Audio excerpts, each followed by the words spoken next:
Assalamu alaikum everyone, peace be with you guys. Welcome back to the umMah channel. Firstly, I would like to make dua for you, your friends and family. Inshallah Rabbil Alameen, this epidemic will be over soon.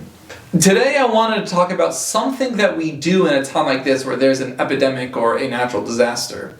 We read God's intentions. Actually, we kind of do this a lot. It's part of our daily routine.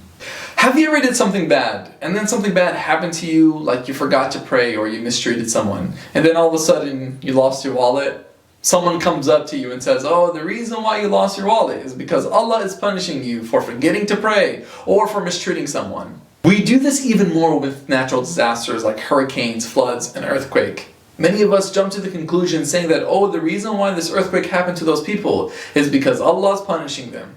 When coronavirus was only in China, many people said, oh, look at the Chinese dressing up like Muslims, protecting themselves from the coronavirus. This is a punishment for the way that they treated Muslims within their country.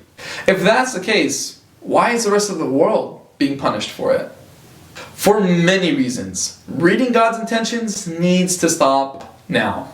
Number one, it's baseless. We are continuously reminded through the Quran and the traditions of the Prophet that we cannot read each other's intentions.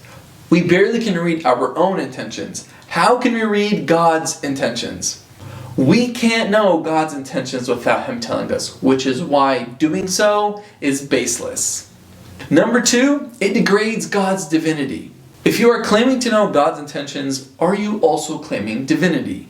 Now we're starting to mix with kufr and shirk, because the only way to know God's intentions is to be a God yourself, which is why reading God's intentions degrades God's divinity and it increases our egos and pride.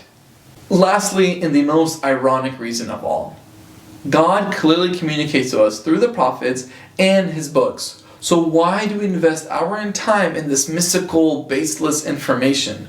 Why don't we just look into the Quran for a resolution instead of guessing God's punishing moods? Reading God's intentions distracts us from reading God's words.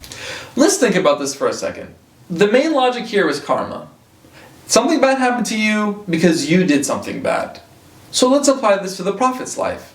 He lost his wife, many family members, many followers. He was excommunicated from his tribe and he went through a day-to-day struggle throughout his life. But we never come to the conclusion that God is punishing the Prophet. So why do we come to the conclusion with each other?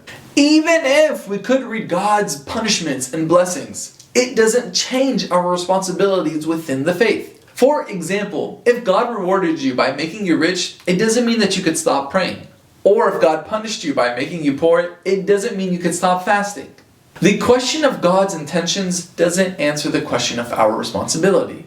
So instead of reading God's intentions, let's rely on God's clear words for an unclear time, like this one.